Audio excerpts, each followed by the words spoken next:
आपने कई तरह के एक्सपेरिमेंट पढ़े, सुने और देखे होंगे जो सक्सेसफुली कंप्लीट हो जाते हैं या फिर फेल हो जाते हैं। लेकिन कुछ एक्सपेरिमेंट्स ऐसे भी हुए हैं जो बर्बादी का माहौल भी बना चुके हैं। आज हम उन्हीं एक्सपेरिमेंट में से ऐसे 10 एक्सपेरिमेंट्स आपको बताएंगे जो सिर्फ फेल ही नहीं हुए बल्कि बहुत बड़ा पैसों का और जान का नुकसान भी करे हैं। तो बिना कोई समय बर्बाद किए चलिए हम शुरू करते हैं, अपने काउंटडाउन की तरफ चलते हैं। Baby born chimp. क्या आपने कभी बंदर को इंसान की तरह पालने की सोचे है? अगर नहीं तो हम आपके सामने यही एक सच्चा एक्सपेरिमेंट लाने वाले हैं। साइकोलॉजिस्ट विंट्रॉप नील्स किलॉग एंड उनकी वाइफ एक चिंपैंजी जिसका नाम गुआ था उसे अपने बच्चे की तरह पालने का प्लान बनाए। इनका मकसद ये देखना था कि कैसे इंसानी माहौल में चिंपैंजी की डेवलपमेंट में असर करता है। वो एक फीमेल चिंपैंजी थी जिसका जन्म 15 नवंबर 1930 में फ्लोरिडा के ओल्ड ऑरेंज पार्क में हुआ था, जिसे साइकोलॉजिस्ट किलॉग ने अपने घर लेकर आए। साइकोलॉजिस्ट किलॉग का बेटा भी था जो कुछ महीने पहले ही जन्म लिया था। किलॉग और उनकी वाइफ गुआ और अपने सन को बेटा और बेटी की तरह पालना शुरू किए। यह एक्सपेरिमेंट इन दिनों इसलिए किया था कि ये देखना चाहते थे क्या चिंपैंजी गुआ अपने आप को बड़ा होने पे ह्यूमन समझेगी या ह्यूमन की तरह बिहेवियर करेगी। किलॉग और उसकी वाइफ ने अपने बेटे सन और चिंपैंजी गुआ को एक ही तरह से पाला और इस लंबे अरसे में उन्होंने क्या कई तरह के टेस्ट भी रखे, अपने सन डोनाल्ड के लिए और गुआ के लिए भी। उन टेस्ट की लिस्ट में ह्यूमन बिहेवियर से जुड़ी आदतें होती थी, जैसे blood pressure, memory, body size, reaction, ताकत, इमोशन वगैरह। इन सारे टेस्ट में गुआ किलॉग के बेटे डोनाल्ड से काफ़ी ज़्यादा अच्छा परफॉर्म करने लगी, जिससे किलॉग को अपने बेटे डोनाल्ड की फिक्र सताने लगी। अचानक से एक दिन किलॉग ने इस एक्सपेरिमेंट को रोक दिया क्योंकि किलॉग का बेटा डोनाल्ड इंसानी फितरत से दूर होता जा रहा था और वो गुआ की चिंपैंजी वाली आवाज़ें शुरू कर चुका था। इस तरह से साइंटिफिक एक्सपेरिमेंट जो चिंपैंजी के बिहेवियर को ऑब्जर्व करने के लिए किया गया था वो बैकफायर कर गया और इस एक्सपेरिमेंट को रोकना पड़ा। अमेरिकन स्टॉर्म फरी टेस्ट।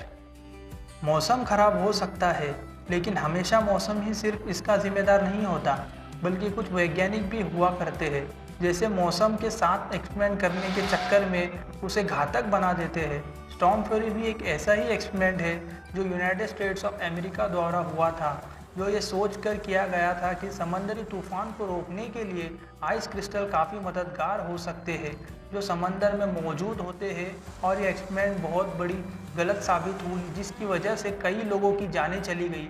1962 और 1981 के दरमियान अमेरिकन एयरक्राफ्ट जो सिल्वर आयोडाइड सामानों से लदा हुआ था उसे समुद्री तूफान की तरफ भेजा गया और सामान को डंप किया गया जहां तूफान था। इसका मकसद था कि समंदरी तूफान बीच आइस क्रिस्टल बनाना था, लेकिन वो उल्टा पड़ गया। बदकिस्मती से इतना महंगा और बड़ा प्रोजेक्ट वेस्ट हुआ और आने वाले सालों में ये पता चला कि उस समंदरी पानी में सिल्वर आयोडाइड की काफ़ी मात्रा देखने को मिली, जिससे कई लोगों की मौत हो गई।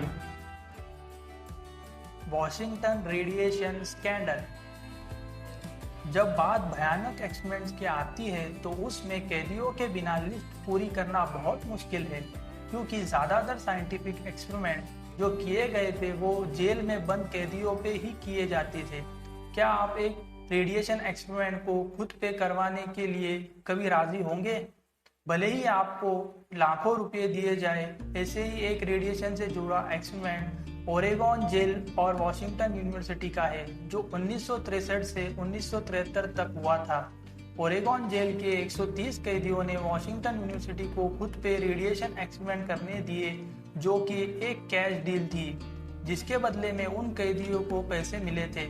यह एक्सपेरिमेंट में रेडिएशन उन कैदियों के प्राइवेट पार्ट्स पे दिया जाता था जो 400 रेड्स यूनिट थी। रेडिएशन तकरीबन 2400 चेस्ट एक्सरे के बराबर। डॉक्टर कार्ल हेलर वो मैड साइंटिस्ट थे जो ये एक्सपेरिमेंट को कंडक्ट किए थे और इससे भयानक एक्सपेरिमेंट के बदले एक $1.2 मिलियन प्राइज मनी मिली। इस एक्सपेरिमेंट की वजह से उन कैदियों ने ऐसे बच्चों को जन्म दिया जिनमें पैदाइशी जेनेटिक प्रॉब्लम पाई गई।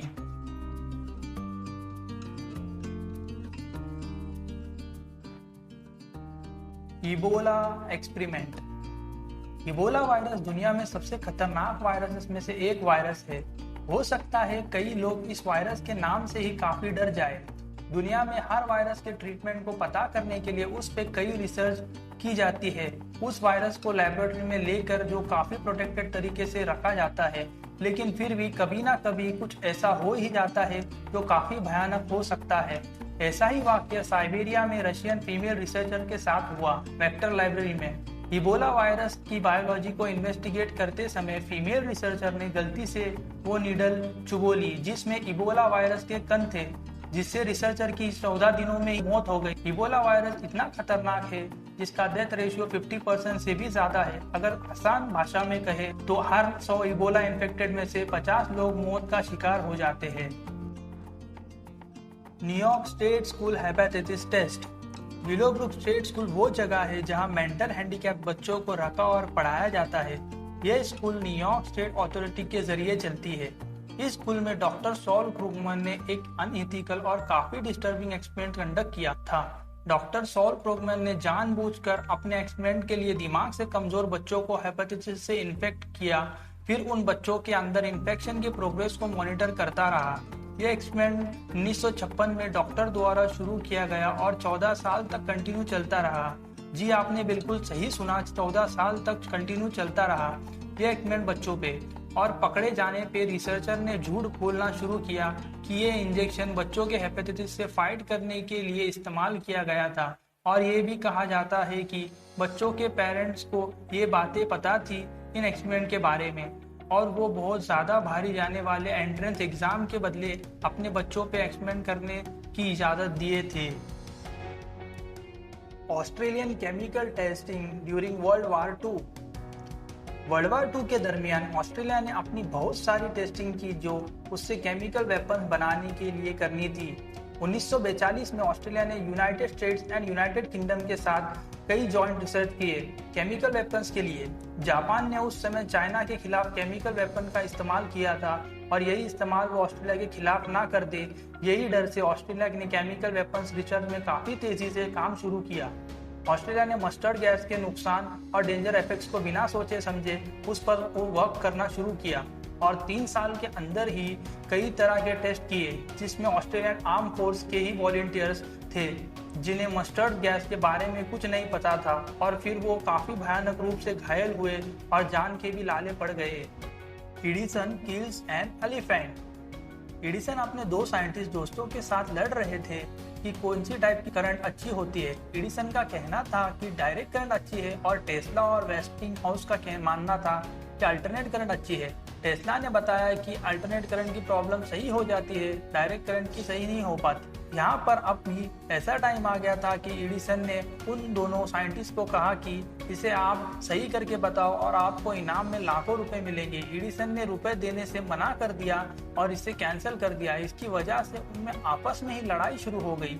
उसने एक ऐसी हाथी के बारे में सुना था जिसने बहुत भागदौड़ मचाई थी। फॉरेस्ट डिपार्टमेंट वालों ने कहा था कि इसे फांसी या कोई और तरीके से मार दिया जाएगा।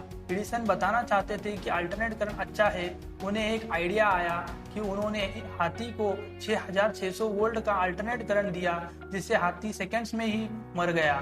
एडिसन ने हजारों लोगों के सामने साबित कर दिया कि डायरेक्ट करंट सही था और अल्टरनेट करंट गलत। The monster study experiment. यह मॉन्स्टर स्टडी नाम इसके भयानक रूप से कंडक्ट या संचालित करने की वजह से मिला। इस एक्सपेरिमेंट को हकलाने की आदत के बारे में जानने के लिए ग्रेजुएट स्टूडेंट मैरी ट्यूडोर ने 1939 में कंडक्ट किया था।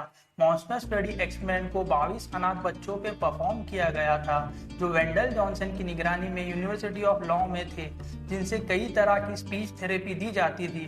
तकरीबन आधे अनाथ बच्चों में इसका काफी अच्छा असर दिखा शुरू हुआ, जिससे उनकी बोल चाल में काफी सुधार हुआ, लेकिन बाकी आधे बच्चों में इस एक्सपेरिमेंट ने काफी नेगेटिव असर दिखे, जिनसे उन्हें बोलने में भी दुश्वारी होने लगी, जो सारी जिंदगी उन्हें झेलनी पड़ी। इस स्टडी में बच्चों पे किन किन चीजों से एक्सपेरिमेंट किए गए हैं वो कभी नहीं बताया गया और खुफिया ही रखा गया। कहा जाता है इस एक्सपेरिमेंट में बच्चों को काफी भयानक टॉर्चर से गुजरना पड़ा, जिससे वो अपनी नॉर्मल और अच्छी बोलचाल भी हमेशा के लिए खो दिए। इस स्टडी को लेकर 2001 में यूनिवर्सिटी ऑफ लॉ ने पब्लिकली आके माफी भी मांगी थी। Air trip. BF Skinner Harvard university में साइकोलॉजी के प्रोफेसर थे। उन्होंने एक एक्सपेरिमेंट में अपनी बेटी को शामिल किया कि वो अपनी बेटी के लिए नया झूला बनाएंगे। उन्होंने जो झूला बनाया था वो काफ़ी सेफ था, बच्चों के लिए थी, पर लोगों ने उस झूले को नहीं खरीदा। लोगों ने इसे दर्द भरे कलम से देखा और उसका नाम रख दिया Skinner box. Doctor pours vomit into his eyes. F Firth USA के ट्रेनी डॉक्टर थे जो येलो फीवर ट्रीटमेंट के लिए जाने जाते थे। पेशेंट को ट्रीट करते वक्त उन्होंने देखा कि इन्फेक्शन कम होता है विंटर सीजन के दौरान। उसकी सच्चाई ये थी कि जो बीमारी मच्छर से फैलती है वो ठंड में स्लीप स्टेज में होती है। एफ फिर्थ को इस बात का एहसास नहीं हुआ और उन्होंने ये फैसला किया कि ये बीमारी फैलती नहीं है। ये साबित करने के लिए उन्होंने येलो फीवर ये बीमारी को खुद पे ट्राई किया। उन्होंने पेशेंट की वोमिटिंग को ड्रिंक कर ली और अपनी आंखों में डाला और उसका धुआं करके उसमें सांस ली। इससे यह साबित हुआ कि यह बीमारी फैलती नहीं है, पर उन्होंने जो वोमिटिंग ड्रिंक की थी वो उस बीमारी के आखिरी स्टेज पे थी जिससे बीमारी फैलती नहीं थी। क्या आपको पता है आज के ही दिन 1998 में वर्ल्ड वाइड वेब का फर्स्ट डोमेन लॉन्च किया गया था publicly by CERN scientist Tim Berners-Lee.